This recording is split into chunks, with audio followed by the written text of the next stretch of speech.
Pour commencer, il est bien important de sabler notre estompeur pour pas qu'il soit sale.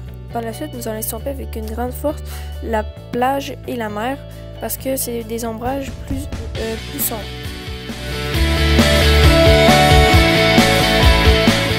Pour les montagnes, nous allons appliquer avec une moins grande force car il y a plus de pigments, donc la couleur est déjà plus présente. Pour l'ombrage sous l'arbre, il faudra appliquer une très grande force car c'est plus sombre.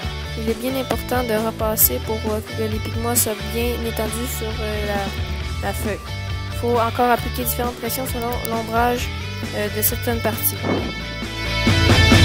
Pour l'arbre en haut à gauche, nous allons appliquer une moins grande pression car on en a moins besoin à cause qu'il y a plus de pigments comme expliqué plus tôt. Nous allons aussi repasser l'arbre pour que ce soit un peu plus flou pour faire l'effet de l'estompe. Nous pouvons aussi utiliser la technique du doigt pour estomper. Nous allons repasser avec le crayon de bois pour que les traits soient plus clairs. Ici, j'utilise le ciseau et la mine pour gratter pour que les pigments se retrouvent sur la feuille. Je vais aussi utiliser le papier sous-tout pour faire un autre effet d'estompe, comme le doigt et l'estompeur. Nous allons reprendre l'estompeur pour finaliser les traits faits par les sous-tout. Nous allons encore utiliser un peu de pigmentation du crayon et du ciseau pour ombrager un peu plus la feuille. Nous allons repasser avec le crayon et l'estompeur pour que l'arbre soit plus foncé. Nous allons aussi foncer avec l'estompeur les feuilles de l'arbre du palmier.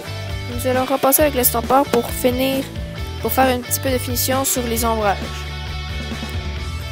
Par la suite, nous allons réutiliser le crayon pour ombrager un peu plus le ciel car c'était trop clair.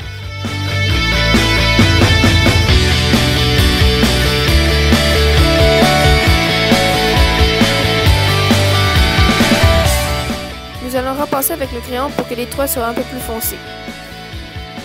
Je vais encore gratter mon ciseau sur mon crayon pour faire plus de pigments, pour faire l'effet météorologique que de la pluie va s'en venir, comme des nuages ondulés dans le ciel. Je vais replacer les pigments avec ma main et je vais encore estomper avec ma main pour faire la base des nuages. Par la suite, je vais repasser avec l'estompeur pour foncer un peu les traits que j'ai fait précédemment. Avec le crayon en mine, je vais encore refoncer mes traits et en rajouter d'autres pour faire plus qu'un nuage.